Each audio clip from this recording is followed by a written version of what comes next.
Hello नमस्कार साथियों, मैं आपका साथी संजय रतिवाड़। मैं आप सभी का हमारे YouTube प्लेटफॉर्म द्रोणा पीसीएस पे हार्दिक स्वागत करता हूं। आशा करता हूं आप सभी स्वस्थ मंगल कुशल होंगे। तो आज प्रारंभ करते हैं राजस्थान का इतिहास। बीकानेर का इतिहास चल रहा था आगे के राजा से। राव बीका जो है हमने कल के इतिहास में देख लिया था। आज शिक्षक दिवस है। क्या है? आज शिक्षक दिवस है। हमारे जीवन में ज्ञान को प्रकाशित कर हमें उन्नति के मार्ग पर अग्रसर करने वाले सभी गुरुजनों को मैं शिक्षक दिवस की हार्दिक शुभकामनाएं व उनके चरणों में सादर नमन करता हूं। आप हमें इसी प्रकार गाइडेंस करते नहीं, हम आपके दिखाए हुए मार्ग पे चलेंगे और सफलता हासिल करेंगे। आप भी अपने गुरुजनों को आज शिक्षक दिवस पे हार्दिक शुभकामनाएं व उनके चरणों में सादर नमन करें। गुरु ही ऐसा है जो हमें अच्छे मार्ग पे ले जाता है और हमारी सफलता के पीछे गुरु को जितनी खुशी होती है उतनी किसी को नहीं होती। तो मैं उन मेरे जीवन में सभी गुरुजनों को, जिन्होंने मुझे अंगुली पकड़ के चलने से लेकर आज इस मुकाम पे खड़ा किया है, सभी को शिक्षक दिवस की हार्दिक शुभकामनाएं व उनके चरणों में सादर नमन करता हूँ। आप हमारे साथ ऐसे ही बने रहें। आपसे हमें अच्छी गाइडेंस मिलती है, हम अच्छे रास्ते पे चलते हैं। प्रारंभ करते हैं आज राजस्थान का इतिहास, जिसके अंदर हम पढ़ रहे थे बीकानेर का इतिहास। राव बीका पढ़ लिया था। आज उससे आगे पढ़ेंगे। आगे जो है वो राजा पढ़ेंगे। आगे राजा है राव लूणकरण। कौन सा राजा है साथियों? राव लूणकरण।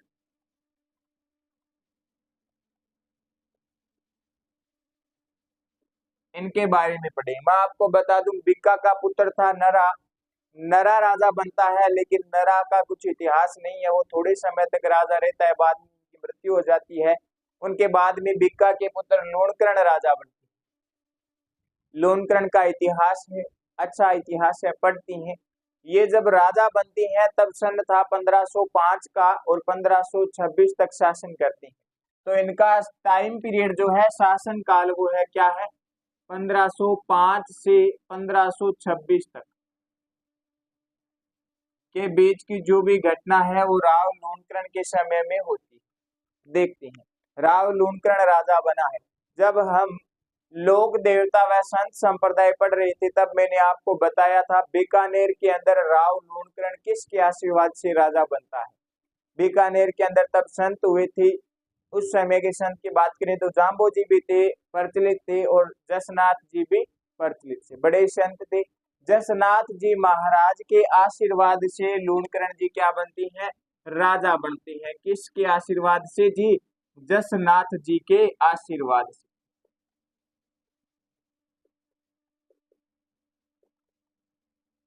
आशीर्वाद से क्या बने? राजा बने। आगे हम और पढ़ेंगे तब मैं आपको और बताऊंगा इनके बारे में। एक दोहा भी है। चलती हैं आगे की कड़ी की ओर। लूणकरण जी के समय में क्या हुआ ये देखते हैं। लूणकरण जी के समय में क्या हुआ ये देखते हैं। जैसलमेर पर आक्रमण करते हैं ये। क्या करती हैं? जैसलमेर पे आक्रमण करती हैं। अभी देखते हैं घटना क्यों करती हैं। पास में जैसलमेर पड़ता है, बीकानेर की क्षेत्र की बाउंड्री लगती है। यहाँ पे राजा था उस समय बीकानेर, सॉरी, जैसलमेर के अंदर। बीकानेर में लूणकरण है, लेकिन यहाँ पे राजा था रावल जेत सिंह। कौन था राजा? रावल जेत सिंह।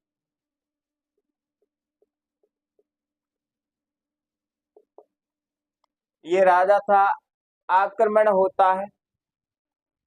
आक्रमण होता है तो युद्ध होगा। जेत सिंह व राव लूणकरण के बीच में, दोनों के बीच में युद्ध होता है। इस युद्ध के अंदर क्या होता है? ये जो रावल जेत सिंह है ये हार जाता है लूणकरण से। रावल जेत सिंह हार जाता है। लूणकरण इसको बंदी बना के ले आता है साथ में। लूणकरण जी है ये जीत जाती है, ये हार जाता है। इस रावल जेत सिंह को बंदी बना लिया जाता है, लेकिन बाद में छोड़ दिया जाता है। बाद में छोड़ दिया जाता है। छोड़ने के बाद में इन जेत सिंह व लूणकरण के बीच में अच्छे संबंध हो जाते हैं। जेत सिंह की राजकुमारी थी, मतलब पुत्री थी, उसका विवाह कर देती है लूणकरण के साथ। उसका विवाह कर देती हैं लूणकरण के साथ। ये घटना मैंने आपको जब हम पढ़ रहे थे तब मैंने आपको बताया था, पीछे के इतिहास में इनकी घटना बताई है। आगे चलते हैं, आगे देखते हैं और चले आगे। जैसलमेर पे आक्रमण किया, लूणकरण जीत गया, बंदी बनाया था लेकिन बाद में छोड़ दिया। फिर अच्छे वैवाहिक संबंध स्थापित हो गए। जेत सिंह ने अपनी पुत्री का विवाह कर दिया लूणकरण से। और आगे देखिए, आगे चलते हैं फिर क्या होता है। नागौर पे भी आक्रमण होता है। नागौर पे आक्रमण करते हैं राव लूणकरण। पहले जैसलमेर पे आक्रमण किया। ध्यान में रखना, पूछा जाएगा कि जैसलमेर पे बीकानेर के राजा कौन से थे जिन्होंने आक्रमण किया था। वह रावल जेत सिंह को हराया था और बंदी बनाया था, बाद में उनकी राजकुमारी से विवाह करती। ये ना पूछा जाए तो ऐसे पूछा जा सकता है, जैसलमेर के वह कौन से राजा थे जो बीकानेर के राजा से हारे थे। किसी भी प्रकार से प्रश्न घुमा के पूछा जाए तो साथियों आंसर दे देना, बस सही सही आंसर दे देना। जेत सिंह हार जाता है, इसके अंदर क्या हो जाता है, जेत सिंह हार जाता है। अब नागौर पे भी आक्रमण होता है, लूणकरण आक्रमण करते हैं नागौर पे भी, ये भी देखते हैं। इस समय नागौर का जो राजा था वो मुहम्मद खां था। कौन था, मुहम्मद खां था नागौर का, मुहम्मद खां। इसके साथ आक्रमण होता है, युद्ध होता है। इस युद्ध के अंदर मुहम्मद खां को भी हरा देती है। लूणकरण जी ने हरा दिया था मुहम्मद खां को। नागौर पे भी आक्रमण किया। फिर बात करें आगे, आगे देखे तो लूणकरण जी जो है इन्होंने हरियाणा में भी एक क्षेत्र पे युद्ध लड़ा था, आक्रमण किया था। देखती देखती हरियाणा के अंदर गांव है, वहां पे युद्ध किया गया। देखते हैं, हरियाणा का एक क्षेत्र है नारनौल। नारनौल का नवाब था अब्बी मीरा। कौन था, हरियाणा का, हरियाणा में नारनौल, नारनौल का नवाब था उस समय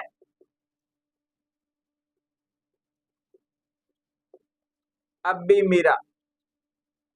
इस अब्बी मीरा के साथ में युद्ध होता है। इस युद्ध को नाम दिया गया है, इस युद्ध को नाम दिया गया है डोसी का युद्ध। किसका युद्ध साथियों, डोसी का युद्ध।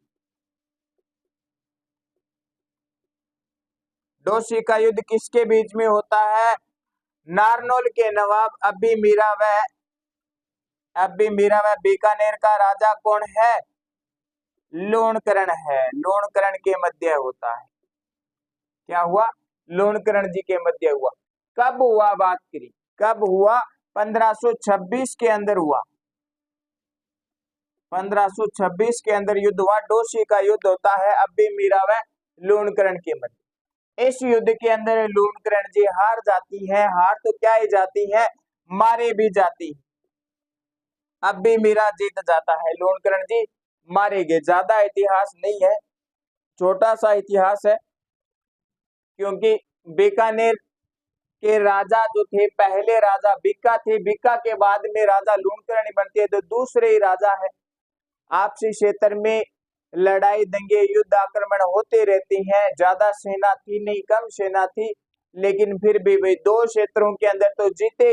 लेकिन हरियाणा के नारनौल के नवाब अब्बी मीरा के विपक्ष में जब युद्ध होता है, डोसी का युद्ध, इसके अंदर लूणकरण जी अब्बी मीरा से मारे जाते हैं। इसके अंदर मारे जाते हैं। 1526 के अंदर युद्ध होता है। कब होता है, 1526 के अंदर युद्ध होता है। फिर इनकी एक उपाधि मिलती है। एक कवि हुए हैं, राइटर हुए हैं बिट्ठू सुजा। बिट्ठू जाति है, नाम सुजा है, चारण कवि। चारणों के अंदर बिट्ठू जाति है एक। उन्होंने राव लूणकरण को एक उपाधि दी, जिस नाम से पुकारा उस नाम को देखते हैं। बिट्ठू सुजा ने राव लूणकरण को क्या कहा, ये देखे तो लिखते हैं बिट्ठू सुजा,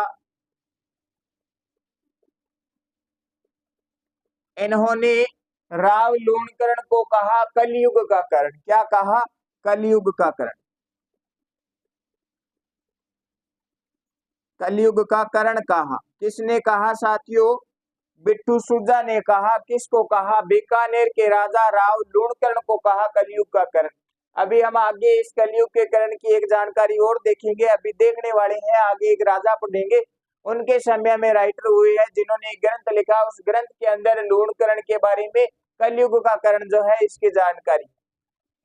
तो आगे जब आएगा तब मैं आपको बताऊंगा। बिट्टू सुजा के बारे में, कलयुग के करण राव लूणकरण के बारे में बात करें। आगे देखते हैं, बिट्टू सुजा ने कहा था कलयुग का करण किसको? राव लूणकरण को। और आगे चलते हैं, राव लूणकरण जी ने एक झील का निर्माण करवाया था। किसका निर्माण करवाया? झील का निर्माण करवाया था। अपने नाम पे नाम रखा लूणकरण सर झील। लूणकरण सर झील हमने बात की थी पहले।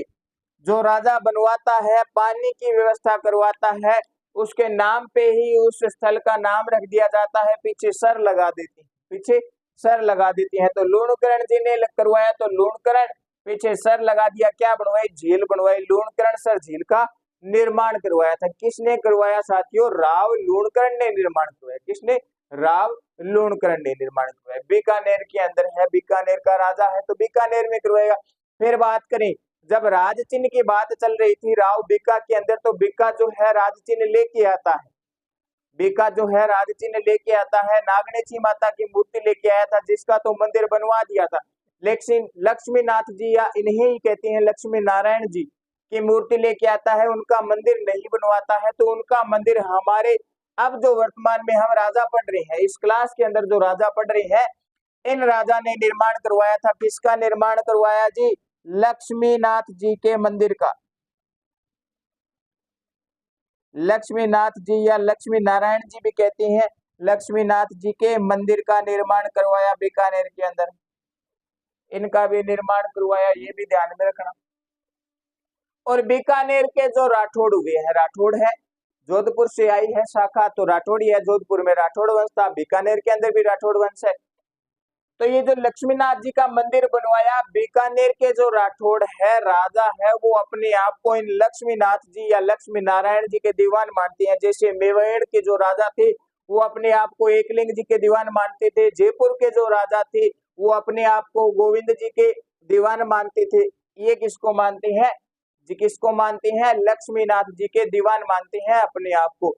इनकी जो जानकारी है दीवान की, इनकी जानकारी कम मिलती है, लेकिन उनकी जानकारी मिलती है तो उनके बारे में हम पढ़ते हैं। इनकी जानकारी, दीवान की जो जानकारी है ये कम मिलती है, बहुत कम पुस्तक के अंदर दी गई है, लेकिन ध्यान में रखना। बीकानेर के जो राठौड़ थे, अपने आप को लक्ष्मीनाथ जी या लक्ष्मी नारायण जी के दीवान मानते। आगे बात करें, अब बताता हूं, जसनाथ जी ने आशीर्वाद दिया तब ये राजा बने थे। राव लूणकरण व इनके एक भाई और थे, बड़े भाई गढ़सी। राव गढ़सी व राव लूणकरण, उस समय ये दोनों भाई किसी साधु संत के पास गए थे। साधु संत महात्मा उस समय ज्यादा प्रसिद्ध थे, तो कोई भी कार्य हो उनसे पूछ के किया जाता। ये तो वैसे ही मिलने गए थे दोनों। राव लूणकरण जी जो है ये थोड़ी संस्कारी थे, और जो बड़े भाई है लूणकरण जी के गढ़सी, वो थोड़े वैसे बहुत छोटा टाबर होता है, बहुत छोटो के देनी आप यार हाल्डो टिकर तो बहुत छोड़ो है, तो विश्व हो थोड़ो। दोनों जावे है महात्मा जी का, लूणकरण जी जाके दंडवत प्रणाम करा है, और गढ़सी दूर उखड़े उखड़े के दे नमस्ते चल गया। महात्मा जी ने कहा गढ़सी ठीक है, लूणकरण जी अच्छा है, लूणकरण जी योग्य है राजा बनने के लिए। गढ़सी जी थोड़ी ऐसी ऊंच नीच बात कर देता है महात्मा जी से। तो महात्मा जी ने एक दुआ बोला था, दुआ बोला था, गर्भ करे ना गेला गड़मल, कि गर्भ करे ना गेला गड़मल, ओ थारो राज ना जान सू, ओ थारो राज ना जानू, राज दियो मैं लूणकरण ने गुरु गोरख परमाणु। कि गर्भ करे ना गेला गड़मल का, गड़मल गढ़सी जी जो है इनके बारे में कहा है गड़मल। गड़मल क्या है? गढ़सी क्या है? गेला है। गड़मल गेला है। राज थारो ना जानू, और थारो राज जो है मैं नहीं जानू, लेकिन मैं राज दियो लूणकरण ने, क्या मैंने राज दे दिया है लूणकरण को। गुरु गोरख परवाणु, क्या गुरु गोरखनाथ जी को मैंने साक्ष्य मान के प्रणाम किया है कि राजा तो लूणकरण ही बनेगा। उस समय के जो महात्मा संत थे वो अपने आप को गुरु गोरखनाथ जी के शिष्य मानते थे। तो बात करते हैं उन्हीं की। तो जसनाथ जी के आशीर्वाद से क्या हुआ, लूणकरण जी बीकानेर के राजा बने। गेला कौन है, गढ़मल है। गेला कौन है, गढ़मल है। तारक मेहता का वो एक सीरियल चलता है जिसमें एक बच्चा वो बार बार किसी पड़ोसियों की खिड़की फोड़ देता है, गेंद खेलते हैं तब पड़ोसी वो कहते हैं उड़ामो ले गया है, उड़ामो ले गया आया तो घर का कह दियो तो गेलो है, पागल है। क्या पागल है तो हालडा घर का शीशा क्यों बोल पड़ेगा, एक तो भी गेलो को क्या, एक तो भी गेलो को नहीं तो समझा भी मालडा घर को नुकसान करे, हमारा रुपया लाग पड़ोसी हम करते हैं आगला आप ही भुगतता रही। तो बात है गढ़सी क्या है, गेला है। गढ़सी क्या है, गेला है। तब राजा कौन बना, लूणकरण बना। तब राजा लूणकरण बना। राजा राव लूणकरण की सारी कहानी मैं एक बार फिर दोबारा दोहरा देता हूँ, इसके बाद में एक नया राजा पढ़ते हैं। राव लूणकरण जी राजा बनती हैं। इनका टाइम पीरियड रहता है 1505 से 1526। जसनाथ जी के आशीर्वाद से राजा बनती। फिर बात करें, इन्होंने जैसलमेर पे आक्रमण किया था। उस समय जैसलमेर का राजा था रावल जेतसी। जेतसी के और लूणकरण के बीच में युद्ध होता है जिसके अंदर लूणकरण जी जीत जाती है। बाद में जेतसी ने लूणकरण जी से अपनी पुत्री का विवाह किया, संबंध बनाए, अच्छे रिलेशन बने। फिर नागौर पे आक्रमण किया था, मोहम्मद खान था वहां का नवाब, इसे भी हराया था। फिर हरियाणा के अंदर नारनौल का नवाब था अब्बी मीरा, इसके साथ युद्ध होता है। डोसी का युद्ध 1526 के अंदर अब्बी मीरा जीत जाता है, राव लूणकरण जी मारे जाते हैं। राव लूणकरण जी को बिट्ठू सूजा ने कलयुग का करण कहा है। कलयुग के करण की अब आगे बात और करेंगे। एक ग्रंथ मिलता है जिसके अंदर जानकारी है। फिर राव लूणकरण जी ने लूणकरण सर झील का निर्माण करवाया। और जो बिक्का जी जो थे वो जोधपुर से मूर्ति लेके आए थे, लक्ष्मीनाथ जी या लक्ष्मी नारायण जी, उनके मंदिर का भी निर्माण करवाया। और बीकानेर के जो राठौड़ है ये अपने आप को लक्ष्मीनाथ जी के दीवान मानती, लक्ष्मीनाथ जी के दीवान मानती। फिर गढ़सी की कहानी मैंने आपको बताई, गर्भ करे ना गेला गढ़बल, थारो राज ना जानू हूँ, राज दियो मैं लूणकरण ने गुरु गोरख परवाणु। गुरु गोरख को परवान मान के मैंने राज दे दिया है लूणकरण को। आगे लूणकरण जी के बाद में और देखती हैं और राजा हूँ। अभी नए नए राजा बने हैं, नया नया राज्य स्थापित किया है, तो धीरे धीरे कहानी इतिहास धीरे धीरे बढ़ेगा। नए राजा आएंगे, जल्दी ही जाते जाएंगे, आते जाओ जाते जाओ वाली कहानी है। लेकिन बीकानेर के अंदर कुछ ऐसे राजा आएंगे जो लंबे समय तक रहे, अत्यधिक घटनाएं घटती हैं उनके समय में, वो पढ़ेंगे हमारे, वो भी पढ़ेंगे। अब राव लूणकरण जी के बाद में राजा बनता है इनका पुत्र राव जेतसी। कौन बना जी राजा, राव जेतसी।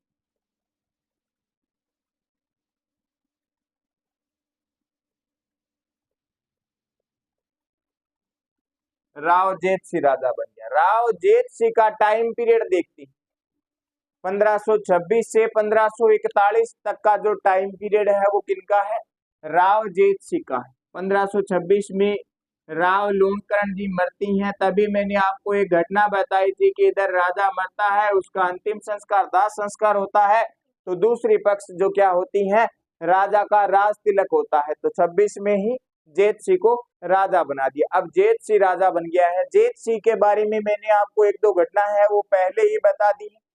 जेतसी के समय में खानवा का युद्ध होता है 1527 के अंदर, जिसके अंदर जेतसी अपना पुत्र भेजता है।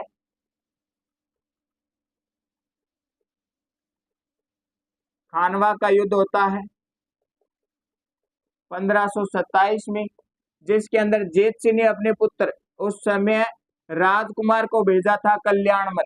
किसको भेजा साथियों, कल्याणमल को इस युद्ध में सहायता के लिए भेजा था, मेवाड़ की सहायता के लिए कल्याणमल गया था। ध्यान में रखना 1527 में हुआ है ये घटना।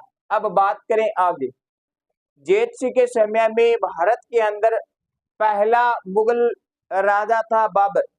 बाबर अपने अंतिम समय के अंदर हुमायूं को कह के गया था कि हुमायूं, हमारे जो प्रथा चलती आ रही है भाइयों के बीच में बंटवारा, तो भाइयों के बीच में बंटवारा करना। हुमायूं ने बाबर की बात मानी कि बिल्कुल बंटवारा होगा। 1530 के अंदर घटना होती है, बाबर की मृत्यु हो जाती है। इसके बाद में देखिए फिर आगे हुमायूं आता है। हुमायूं ने अपने पिता के अनुसार, जैसे पिता ने कहा था वैसे बंटवारा किया। हुमायूं के भाई थे कामरान हिंदान, ये जो भाई थे इनके बीच में बंटवारा कर देता है। कामरान को काबुल, कंधार, पंजाब के आसपास का जो क्षेत्र था ये दे देता है, एक भाई को मेवात दे देता है और एक को संभल दे देता है, यूपी के अंदर क्षेत्र है। कामरान को काबुल कंधार दिया तो कामरान ने इस पे तो राज किया ही, इसने धीरे धीरे पंजाब पे कब्जा कर लिया। किस पे कब्जा किया साथियों? पंजाब पे कब्जा कर लिया। पंजाब के बाद में इसने धीरे धीरे, कामरान ने पंजाब के बाद में इसने पंजाब पर तो कब्जा कर लिया, लेकिन पंजाब से जैसे ही नीचे उतरा, नीचे राजस्थान है, राजस्थान के अंदर बात करें तो इसने भटनेर पे कब्जा कर लिया। किस पे किया? भटनेर पर।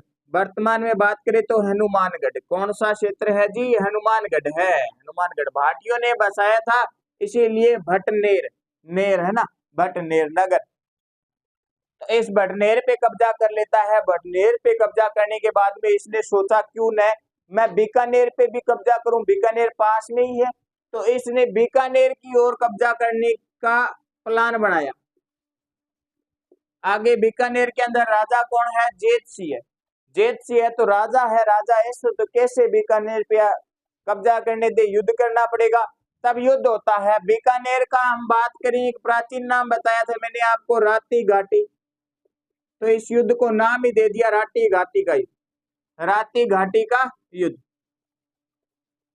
फिर बात करें राती घाटी का युद्ध, ये होता है 1527 के अंदर। इसके अंदर 7 जोड़ने पे आती हैं 1534। कितने आए साथियों? 1534 के अंदर बीकानेर का जो राती घाटी का युद्ध है ये होता है। कौन करते हैं जी? बीकानेर का तो राजा है जेतसिंह, जेतसिंह, और आ कौन रहा है कब्जे के लिए? कामरान आ रहा है। कौन आ रहा है? कामरान आ रहा है। इनके बीच में युद्ध होता है, इनके बीच में युद्ध होता है। लेकिन इस युद्ध के अंदर जेतसिंह ने कामरान को हरा दिया था, कामरान को हरा दिया और यहाँ से वापस भगा दिया, बीकानेर क्षेत्र से वापस भगा दिया। तो ध्यान में रखना, जेतसिंह ने कामरान के साथ युद्ध किया था। राती घाटी का युद्ध 1534 के अंदर होता है, जिसके अंदर जेतसिंह जीत जाता है और कामरान को यहाँ से वापस भगा देता है। क्या करता है? वापस भगा देता है। लेकिन ध्यान में रखना, कामरान को हुमायूं ने क्षेत्र बांटे थे, वो क्षेत्र दिए थे जी काबुल, कंधार। बाद में इसने पंजाब पर कब्जा किया, पंजाब के बाद में भटनेर पे कब्जा करता है, फिर बीकानेर पे कब्जा करने की सोचता है। तब युद्ध होता है राटी घाटी का युद्ध 1534 के अंदर जेतसिंह व कामरान के बीच में, जिसमें कामरान हार जाता है, जेतसिंह जीतते हैं। जेतसिंह ने कामरान को यहाँ से वापस भगा दिया था। क्या किया? वापस भगा दिया। इसके बाद में एक घटना और घटती है, 2 युद्ध देख लिए। खानवा का युद्ध 1527 के अंदर 7 जोड़ने पे आते हैं, 1534 के अंदर राती घाटी का युद्ध। जेतसिंह के समय में एक युद्ध और होता है, पाहेबा साहिबा का युद्ध। हमने ये युद्ध पहले भी पढ़ा है, पाहेबा का युद्ध 1541 के अंदर होता है। 34 में 7 जोड़ने पे 1541 आ गया। तो तीनों युद्ध के बीच में 7 वर्ष का, 7 साल का अंतराल है, 7 साल का गैप है। 27, 34 और 41 युद्ध होता है। युद्ध हमने पढ़ा है। मालदेव जो है राजा बनता है, मालदेव ने युद्ध किया था। मालदेव मारवाड़ के अंदर राजा बनता है, मारवाड़ ने अपना क्षेत्र विस्तार बढ़ाना था, जबकि मालदेव मारवाड़ के अंदर, मालदेव और इधर जेतसिंह बीकानेर के अंदर है, दोनों आपस में भाई भाई है। राठौड़ ये है, राठौड़ वो है। लेकिन मालदेव के जो रणनीति थी वो ये थी कि मालदेव को अपना क्षेत्र विस्तार जो है ये बढ़ाना था, साम्राज्यवादी नीति थी, साम्राज्य जो है बड़ा हो। तब मालदेव आक्रमण करता है, युद्ध होता है पाहेबा का युद्ध जेतसिंह व मालदेव के बीच 1541 के अंदर युद्ध होता है। कब होता है? 1541 के अंदर युद्ध होता है। इस युद्ध में बात करें, कुंपा को मालदेव जीतने के बाद बीकानेर का प्रशासक बना देता है। जेतसिंह इस युद्ध में मारा जाता है, लेकिन जेतसिंह का पुत्र था कल्याणमल। इस कल्याणमल व बाकी सभी परिवार के सदस्यों को जेतसिंह जो है, हरियाणा के अंदर एक क्षेत्र है सिरसा, सिरसा भेज देता है, जेत से युद्ध करता है लेकिन युद्ध में मारा जाता है। कल्याणमल को सिरसा भेजा, कल्याणमल को पता चला कि मेरे पिताजी मालदेव के खिलाफ युद्ध में मारे गए हैं। इस कल्याणमल ने दिल्ली की ओर सहायता लेने के लिए चला। दिल्ली के अंदर आपको पता है उस समय राजा था शेरशाह सूरी। इस शेरशाह सूरी के पास सहायता लेने के लिए चला जाता है। लेकिन इससे पहले मैं आपको एक बात बता दूं, जैसे ही जेत सिंह को पता चला कि मालदेव आक्रमण के लिए आ रहा है, कौन आ रहा है, मालदेव आक्रमण के लिए आ रहा है, तो जेत सिंह ने अपना एक मंत्री था उसे दिल्ली भेजा था शेरशाह सूरी के पास में सहायता लेने के लिए। उस मंत्री को दिल्ली भेजा था शेरशाह सूरी से सहायता लेने के लिए। ध्यान में रखना, जो कल्याणमल है ये बाद में जाता है, इससे पहले जेत सिंह का मंत्री चला जाता है सहायता के लिए। जेत सिंह का मंत्री है नगराज। लेकिन जब तक मंत्री दिल्ली पहुंचा, सहायता मांगी, तब तक पीछे से मालदेव आक्रमण कर देता है, युद्ध हो जाता है, जेत सिंह मारा जाता है। लेकिन बाद में कल्याणमल जाता है सिरसा से शेरशाह सूरी के पास में सहायता के लिए। शेरशाह सूरी ने सहायता के लिए स्वीकार कर ली बात का, मैं तुम्हारी सहायता करूंगा। इसी समय मेड़ता का विरम देव भी जो है शेरशाह सूरी के पास में सहायता के लिए पहुंच जाता है, शेरशाह सूरी के पास सहायता के लिए पहुंच जाता है। लेकिन अब क्या हुआ, जेत सिंह मारा गया। मालदेव ने कुंपा को बीकानेर का एडमिनिस्ट्रेटर प्रशासक बना दिया था। अब बीकानेर का प्रशासक कौन है, कुंपा है। मालदेव वापस अपने राज्य के अंदर आ जाता है। फिर बात करें इन जेत सिंह के दरबार के अंदर राइटर थे, कवि थे, दरबारी थे, वो थे बिट्ठू सुजा। कौन थे, बिट्ठू सुजा। ये वही बिट्ठू सुजा है। इन बिट्ठू सुजा ने जेत सिंह के दरबार में थे तो जेत सिंह पे ग्रंथ लिखा, टाइटल भी, नाम भी जेत सिंह के नाम पे दिया, राव जेत सिरोचंद। क्या दिया, राव जेत सिरोचंद। राव जेत सिरोचंद बिट्ठू सुजा द्वारा लिखा गया ग्रंथ है राव जेत सिरोचंद। जेत सिंह के शासन काल में लिखा गया बिट्ठू सुजा द्वारा। इस ग्रंथ की बात करती है। इस ग्रंथ से हमें कुछ जानकारी मिलती है, वो जानकारी ये है, एक तो जो ये राती घाटी का युद्ध है 1534 के अंदर कामरान व जेत सिंह के मध्य, इस युद्ध की जानकारी इसी ग्रंथ से मिलती है। फिर मैंने आपको राव लूणकरण के बारे में बताया था कि बिट्ठू सुजा ने उन्हें कलयुग का करण कहा है, वो जानकारी भी इसी राव जेत सिरोचंद के अंदर मिलती है। क्योंकि राव जेत सिंह जो है इनके पिता थे लूणकरण, तो उनके पिता के बारे में भी इस ग्रंथ के अंदर लिखा गया है। इसी ग्रंथ के अंदर हमें मिलता है कि लूणकरण को बिट्ठू सुजा ने कलयुग का करण कहा है। क्या कहा, कलयुग का करण कहा। इसके बाद में आगे चलते हैं, इसके बाद में आगे चलते हैं, आगे का एक राजा और पढ़ते। इसके बाद में जेत सिंह के बाद में इनका पुत्र कल्याणमल राजा बनता है शेरशाह सूरी की सहायता से। किसकी सहायता से, शेरशाह सूरी की सहायता से। अभी आगे देखते हैं, सारी की सारी जानकारी जो है एक बार फिर दोहरा देता हूं। राव जेत सिंह जो है राजा बनती है 1526 से 1541 तक रहती हैं। खानवा के युद्ध में इन्होंने अपने पुत्र को सहायता के लिए भेजा था, मेवाड़ के अंदर सहायता मांगी गई थी, तब इनका पुत्र कल्याणमल जाता है, उस समय का राजकुमार था। कल्याणमल ने सहायता की खानवा के युद्ध 1527 के अंदर। फिर बात करें कामरान के बीच व जेत सिंह के मध्य राती घाटी का युद्ध होता है 1534 के अंदर, जिसके अंदर जेत सिंह जीत जाते हैं, कामरान को यहाँ से वापस भगा दिया जाता है। आगे बात करें तो एक पाहेबा का युद्ध होता है 1541 के अंदर मालदेव व जेत सिंह के मध्य, जिसके अंदर जेत सिंह की मृत्यु हो जाती है। मालदेव बीकानेर पे कब्जा कर लेता है। बीकानेर का प्रशासक एडमिनिस्ट्रेटर कुंपा को सौंप के बीकानेर मालदेव वापस अपने राज्य के अंदर चला जाता है।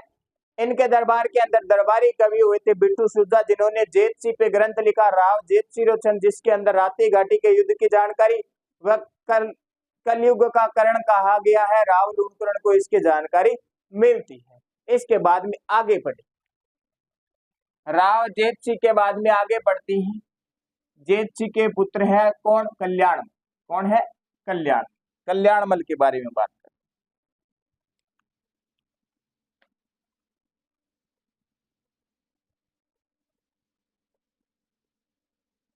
राव कल्याण, कल्याणमल के टाइम पीरियड की बात करते हैं, इनका शासनकाल कब तक रहा। 1541 के अंदर जेत सिंह मारा जाता है, तभी राजा बन जाते हैं। 1541 के अंदर रहते कब तक है, 1574 तक रहते हैं। कब तक रहे साथियों, 1574 तक इनका जो है शासनकाल मिलता है। किनका, राव कल्याणमल का। अब इनके समय की जो जानकारी है वो मैंने आपको एक घटना तो पहले बता ही दी है कि खानवा के युद्ध में भाग लिया था 1527 के अंदर। बार बार रिपीट नहीं करेंगे, अब से पहले 2-3 बार हो गई है, अब फिर मैंने कर दी है। खानवा के युद्ध के अंदर भाग लेते हैं कल्याणमल, जब ये राजकुमार थे तब भाग लेते हैं, अब राजा बन गए हैं। फिर बात करें, शेरशाह सूरी के पास जाती हैं सहायता के लिए। बीकानेर पे कब्जा हो गया था मालदेव का, अपना राज्य अपने पास वापस लेना चाहते हैं। शेरशाह सूरी ने सहायता के लिए हाँ कर दी कि मैं सहायता करूंगा था। चालो, शेरशाह सूरी सहायता के लिए हाँ कर देता है, तब युद्ध होता है। युद्ध होता है गिरी सुमेल का युद्ध। किसका युद्ध, गिरी सुमेल का युद्ध 1544 के अंदर। 1544 के अंदर युद्ध होता है। इसके अंदर शेरशाह सूरी आता है, कल्याणमल आता है, मेड़ता का वीरमदेव भी आता है। तीनों व्यक्ति आती हैं, मालदेव के विपक्ष में आती हैं, मालदेव के खिलाफ युद्ध करने के लिए आती हैं। तो किसके मध्य युद्ध हुआ, मालदेव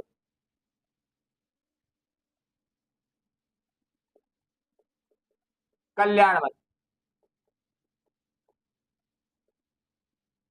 शेरशाह सूरी ने सहायता की थी,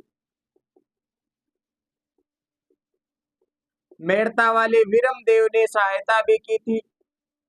ये आती हैं मालदेव के खिलाफ आती, युद्ध होता है। युद्ध के अंदर मालदेव के साथ थोड़ा विश्वासघात की बात चलती है, लेकिन वास्तव में विश्वासघात नहीं होता है। मैंने आपको कहानी बताई थी, शेरशाह सूरी चिट्ठियां भेजता है, मालदेव उन चिट्ठियों को पढ़ लेता है। बाद में मालदेव वहां से जोधपुर वापस आ जाता है। जेता व कुंपा थे, जेता रण के अंदर युद्ध होता है। जेता व कुंपा इस युद्ध के अंदर अपनी अच्छी ईमानदारी से लड़ते हैं, लेकिन हार जाती हैं जेता व कुंपा दोनों ही, और बीकानेर पे वापस कल्याणमल का अधिकार हो जाता है। तो ध्यान में रखना, मालदेव जो है हार गया था, कल्याणमल इस युद्ध के अंदर जीत जाता है और वापस बीकानेर पे अधिकार कर लेता है। लेकिन मालदेव नहीं लड़ा था इस युद्ध के अंदर, इसके दो सेनापति थे, जेता व कुंपा। ये वही कुंपा है जो बीकानेर का प्रशासक था। ये दोनों हार जाती है इस युद्ध के अंदर। फिर बात करें आगे, राव कल्याणमल के समय की एक घटना और है। इनके समय के अंदर ही 1570 के अंदर एक और कहानी है। अकबर आता है, अकबर ने दरबार लगाया था। कहाँ पे लगाया था जी, नागौर के अंदर लगाया था। ये सारी कहानी मैंने आपको बता दी थी पहले। नागौर दरबार लगता है, नागौर दरबार लगता है, तो इस दरबार के अंदर कल्याणमल जाता है। कल्याणमल जाएगा, कल्याणमल गया तो कल्याणमल ने अकबर की अधीनता स्वीकार कर ली थी। 1570 के अंदर क्या कर ली, अकबर की अधीनता स्वीकार कर ली थी।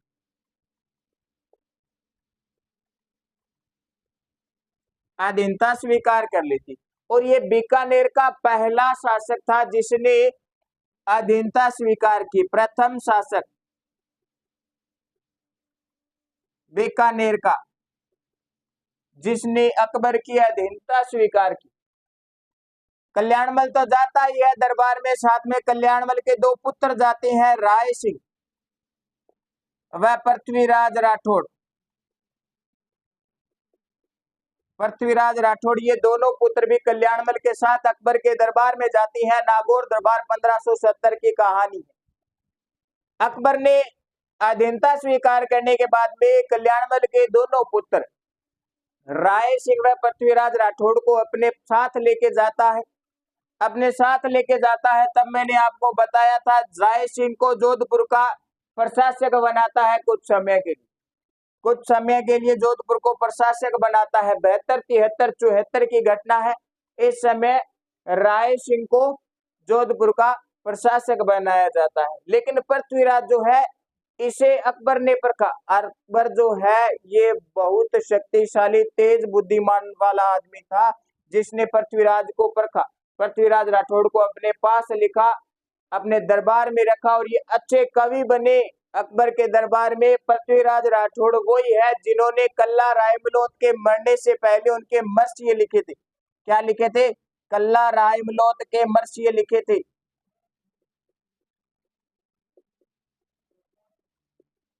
मर्सिये लिखे।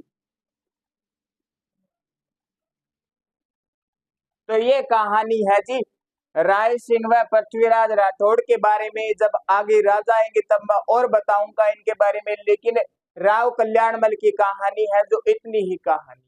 इसके बाद में इनसे आगे राजा पढ़ेंगे, राय सिंह, कल्याणमल, पृथ्वीराज। कल्याणमल पढ़ लिया, राठौड़, पृथ्वीराज पढ़ेंगे। तो जो भी जानकारी है वो हम आगे देखेंगे। आज के लिए इतना ही। आशा करता हूँ आप सभी को मेरी ये क्लास अच्छी लगी होगी। अच्छी लगी है तो लाइक करें, कमेंट करें, वीडियो को ज्यादा से ज्यादा संख्या में सब्सक्राइब करें। अगर आप में से किसी छात्र ने हमारे YouTube प्लेटफॉर्म द्रोणा पीसीएस को सब्सक्राइब नहीं किया है तो सब्सक्राइब कर ले और बेल आइकन के बटन को प्रेस करें ताकि आपको क्लास के नोटिफिकेशन समय समय पे मिलते रहे। एक बार फिर आज शिक्षक दिवस है। मैं अपने उन सभी गुरुजनों को शिक्षक दिवस की हार्दिक शुभकामनाएं व उनके चरणों में सादर नमन करता हूं। तो धन्यवाद साथियों, मैं आपका साथी संजय रतिवाल।